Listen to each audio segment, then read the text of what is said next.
नमस्कार दोस्तों, आशा करता हूँ आप सब लोग ठीक होंगे और आपके एग्जाम की तैयारी भी अच्छे से चल रही होंगी। दोस्तों, इस नई वीडियो सीरीज में हम आपसे पिछले कुछ महीनों में घटित हुई ऐसी घटनाओं के संबंध में चर्चा करेंगे जिनके एग्जाम में करंट अफेयर्स के रूप में पूछे जाने की संभावना है और उनके संबंध में कुछ फैक्ट भी डिस्कस करेंगे। तो आइए शुरू करते हैं वीडियो को। पहला पॉइंट दोस्तों यहाँ पर है शिवानी सिंह। ये नाम काफी चर्चित है। आप लोग एग्जाम की तैयारियां कर रहे हैं तो आपने सुना भी होगा, पढ़ा होगा करंट अफेयर्स में। Flight lieutenant Shivani Singh Rafale squadron की पहली महिला पायलट है। इसका मतलब यह है कि राफेल उड़ाने वाली पहली महिला लड़ाकू विमान पायलट हैं शिवानी सिंह, जो कि काफी यूनिक क्वेश्चन है दोस्तों, एग्जाम में आ सकता है। शिवानी सिंह उत्तर प्रदेश के बनारस की रहने वाली हैं, जो कि 2017 में भारतीय नौसेना में कमीशन हुई हैं।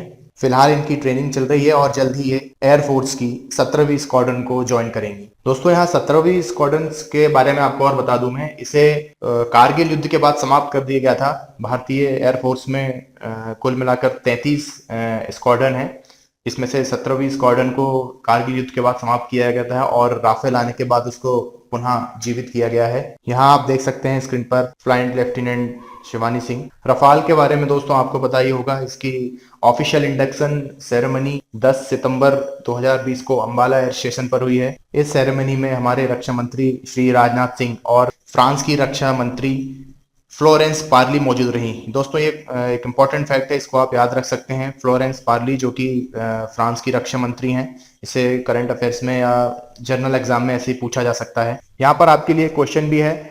आपको बताना है कि रफाल किस कंपनी द्वारा बनाया गया है। फ्रांस की किस कंपनी द्वारा रफाल को बनाया गया है? आपका आंसर आप कमेंट बॉक्स में जरूर लिखिए। अगला पॉइंट देखते हैं दोस्तों।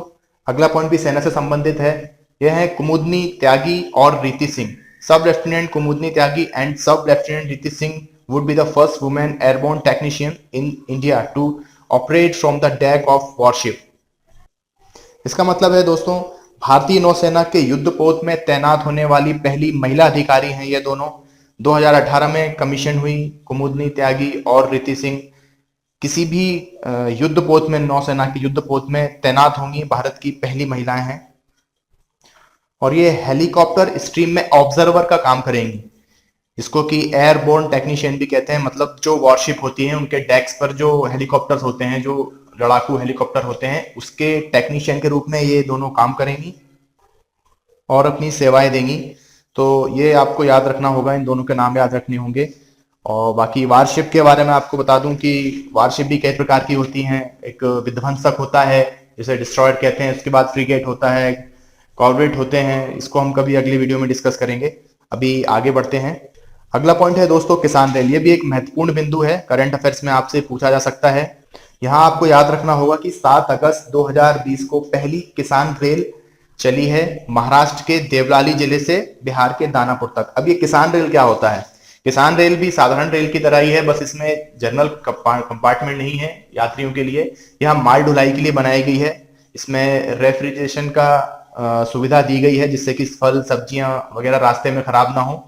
और इंटर स्टेट जो बिजनेस होता है, जो एक राज्य से दूसरे राज्य की में ढुलाई होती है माल की, फसलों की, आसानी से एक राज्य से दूसरे राज्य तक भेजाया जा सके। इसके बाद पिछले महीने ही 9 सितंबर 2020 को दूसरी किसान रेल आंध्र प्रदेश के अनंतपुर जिले से चलकर दिल्ली के आदर्श नगर स्टेशन तक जाएगी। ये दोनों महत्वपूर्ण हैं दोस्तों, दोनों आपको याद रखने हैं। डेट्स इतना कोई इंपॉर्टेंट नहीं है, लेकिन जो पहली किसान रेल है उसकी आप डेट भी याद रख सकते हैं और दोनों के स्टेशन तो याद रखना कंपलसरी है। ये आप देख सकते हैं दूसरी किसान रेल की जो हरी झंडी दिखाई गई थी तब की फोटो है। अगला पॉइंट है दोस्तों, अफ्रीका महाद्वीप को WHO द्वारा पोलियो मुक्त घोषित कर दिया गया है।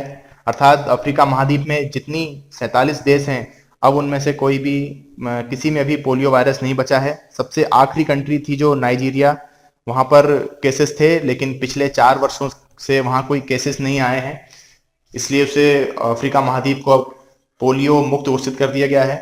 इसके लिए मैं आपको बता दूं, WHO की गाइडलाइन यह होती है कि यदि 4 साल या उससे अधिक समय से वायरस नहीं देखा गया है तो फिर उस जगह को पोलियो मुक्त घोषित किया जाता है। और वर्तमान में अब विश्व में केवल 2 ही देश ऐसे बचे हैं जहां भी पोलियो वायरस मौजूद है, जो कि हमारी नेबरिंग कंट्री है, अफगानिस्तान और पाकिस्तान। तो यहाँ से भी क्वेश्चन करंट अफेयर्स के रूप में पूछा जा सकता है कि निम्नलिखित में से कौन सा महाद्वीप या कौन सा अंतिम देश है जो पोलियो फ्री हुआ है, तो इसे आप याद रख सकते हैं। आगे बढ़ते हैं। इरादा अभियान, ये भी एक महत्वपूर्ण पॉइंट है दोस्तों। ये आपको याद रखना है कि हाल ही में जम्मू एंड कश्मीर में इरादा अभियान शुरू किया गया है सरकार द्वारा। अब ये इरादा अभियान क्या है? इस अभियान के तहत वे लोग जो शासकीय राज्य की शासकीय योजनाओं से वंचित रह गए हैं, जिन लोगों को अभी तक राज्य की जो पुरानी नीतियां थी उसकी वजह से उनको राज्य की योजनाओं का लाभ प्राप्त नहीं हो रहा था, उनको लाभ देने के लिए इस योजना को प्रारंभ किया गया है इरादा अभियान, जो कि 28 अगस्त 2020 को जम्मू कश्मीर के डोडा जिले से प्रारंभ हुई है। ये डोडा जिला यहाँ पर महत्वपूर्ण है दोस्तों, ये आप याद कर सकते हैं। अगर इससे क्वेश्चन बनता है तो किस जिले से प्रारंभ हुई है, अक्सर ऐसा पूछा जाता है, तो इसे भी आप याद रख सकते हैं। और जम्मू एंड कश्मीर में जिलों की संख्या 20 है, ये भी चाहें तो आप याद रख सकते हैं अगर आप जम्मू कश्मीर से आसपास के सटे राज्यों से हैं तो। और पहले 22 जिले हुआ करते थे जम्मू कश्मीर में, अब यूनियन टेरिटरी बनने के बाद में कारगिल और लेह जो है लद्दाख में चला गया है। तो वर्तमान में 20 जिले हैं जम्मू कश्मीर में और 2 जिले हैं लद्दाख में। डोडा जिले के डिप्टी कमिश्नर हैं जो सागर डाइफोड, ये यहाँ पर देख सकते हैं उनका नाम लिखा हुआ है, सागर डाइफोड हैं डिप्टी कमिश्नर। इनके द्वारा यह अभियान शुरू किया गया है। नाम बहुत ज्यादा इंपॉर्टेंट नहीं है, लेकिन चाहे तो आप याद रख सकते हैं। आगे बढ़ते हैं। अगला पॉइंट है दोस्तों वीडियो केवाईसी फैसिलिटी। हाल ही में एचडीएफसी बैंक द्वारा अपने ग्राहकों के लिए वीडियो केवाईसी फैसिलिटी लॉन्च की गई है। इसका अर्थ यह है कि जो पहले केवाईसी सिस्टम होता था, केवाईसी मतलब नो योर कस्टमर, जो कि एक जिसमें दस्तावेज आपसे लिए जाते थे, आपकी आईडी वगैरह ली जाती थी और पेपर वर्क होता था, उसको आसान और सरल बनाने के लिए अब बैंक द्वारा वीडियो केवाईसी सुविधा दी गई है कि आपको वीडियो कॉल पर या व्हाट्सएप कॉल के माध्यम से आपका जो है केवाईसी वेरीफाई हो सकता है और आप बैंक के कस्टमर बन सकते हैं। तो ये भी एक महत्वपूर्ण बिंदु आप याद रख सकते हैं, बैंक का नाम, कि किस बैंक द्वारा हाल ही में वीडियो केवाईसी की सुविधा अपने ग्राहकों को दी गई है। इसके अतिरिक्त एचडीएफसी बैंक का मुख्यालय मुंबई में है, याद रखना चाहिए आपको, और इसकी स्थापना 1994 में हुई थी। आगे पोलर बियर्स, ये एक बहुत महत्वपूर्ण बिंदु है दोस्तों। जैसा कि आजकल एग्जाम में पर्यावरण एक बहुत ही वास्ट सब्जेक्ट है और वहां से काफी क्वेश्चन आते हैं, इसलिए आपको यहाँ ध्यान देना होगा और इसको याद रखना चाहिए कि एक अभी अध्ययन हुआ है, रिसेंट स्टडी हुई है, जहां बताया गया है कि इस शताब्दी के अंत तक पोलर बियर जो है पृथ्वी से समाप्त हो सकते हैं। पोलर बियर आप देख रहे हैं इस फोटो में, भूख से कैसी हालत होगी, काफी कमजोर दिखाई दे रहा है। तो पोलर बियर इस पृथ्वी से इस शताब्दी तक समाप्त हो सकते हैं। ऐसा क्यों होगा? क्योंकि ग्लोबल वार्मिंग की वजह से, वार्षिक तापमान में जो वृद्धि हो रही है पृथ्वी में, उसकी वजह से बर्फ पिघलती जा रही है। अब इनका जो पोलर बियर है, इनका रहना कहाँ है, इनका हैबिटेट कहाँ है? इनका हैबिटेट आर्कटिक सर्कल है। आर्कटिक सर्कल है अपना, अलास्का है, ब्यूफोर्ट सागर है, ग्रीनलैंड के आसपास का, जहां बर्फ जमी होती है, साल में आधा साल जहां बर्फ जमी है। अब ये शिकार कैसे करते हैं? ये शिकार करते हैं सील का शिकार करते हैं। सील रहती समुद्र में, और समुद्र में जब बर्फ जमी होती है, जो इनका हैबिटेट है, तो बर्फ में सील जब सांस लेने आती है, छोटे छोटे छिद्र होते हैं, वहां से सील जब सांस लेने आती है तब ये सील को अपना शिकार बनाते हैं। लेकिन ग्लोबल वार्मिंग की वजह से बर्फ जमना ही बंद हो गई है दोस्तों। पानी समुद्र का फैल गया है, बर्फ जमना कम हो गई है। इनको शिकार करने में बहुत तकलीफ आ रही है पोलर बियर्स को, क्योंकि ये समुद्र में अंदर जाकर पानी के अंदर सील का शिकार नहीं कर सकते, क्योंकि ऑब्वियस है कि सील की स्पीड पोलर बियर से तेज ही होगी पानी के अंदर। लेकिन जब बर्फ जमी होती है तो ये बर्फ पर बैठकर इंतजार करते हैं, और सील जब सांस लेने के लिए ऊपर आती है तब उसका शिकार करते हैं, जिससे काफी मात्रा में इनको फैट प्राप्त होता है। जब इनकी गर्मियां आती हैं, जब ये हाइबरनेशन में जाते हैं, जो उनके काम आता है।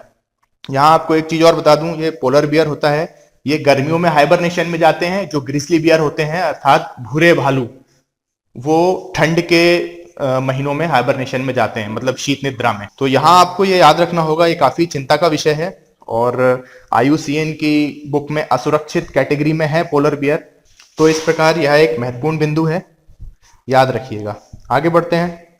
अगला बिंदु है दोस्तों, ASI द्वारा 7 नए सर्कल घोषित किए गए हैं। ASI आप जानते होंगे, आर्कियोलॉजिकल सर्वे ऑफ इंडिया, पुरातत्व विभाग है भारत का, जिसके द्वारा भारत में 7 नए अपने सर्कल, अपने नए जोन कह सकते हैं, वो घोषित किए गए हैं। जिसके बाद इनकी अब कुल संख्या 36 हो गई है। पहले 29 जोन थे और 7 और बना दिए गए हैं। जिसके बाद अब 36 उनकी टोटल संख्या हो गई है। और इन सातों जोन को आप याद रखना होगा क्योंकि सातों इंपॉर्टेंट हैं, आपसे पूछे जा सकते हैं। त्रिची है तमिलनाडु में, और रायगंज वेस्ट बंगाल, राजकोट गुजरात, जबलपुर मध्य प्रदेश। जो जबलपुर के छात्र हैं जो पीएससी या व्यापम की तैयारी करते हैं उनके लिए बहुत ही इंपॉर्टेंट है ये फैक्ट। मध्य प्रदेश के बारे में बता दूं, इससे पहले जो सर्कल था वो भोपाल सर्कल था, अब ये दूसरा सर्कल हुआ है जो कि रीवा, शहडोल, सागर आदि संभागों को कवर करेगा। उत्तर प्रदेश में झांसी और मेरठ ये दो बनाए गए हैं। इससे पूर्व उत्तर प्रदेश में आगरा सर्कल होता था एएसआई का, और कर्नाटक में हम्पी बनाया गया है। हम्पी बता दूं दोस्तों आपको, हम्पी इससे पहले मिनी सर्कल हुआ करता था, अब उसको पूर्ण रूप से सर्कल घोषित कर दिया गया है। तो इस प्रकार आप इन सातों सर्कल को याद रख सकते हैं, इंपॉर्टेंट है, आपसे एग्जाम में पूछा जा सकता है। ये हम्पी के स्मारक आप देख रहे हैं। चलिए आगे बढ़ते हैं। तो अभी के लिए ये एंड है इस वीडियो का। अगले वीडियो में हम इसके आगे के बिंदुओं पर चर्चा करेंगे और कुछ ऐसे फैक्ट्स लाएंगे जो आपके लिए एग्जाम के पॉइंट ऑफ व्यू से बहुत इंपॉर्टेंट है।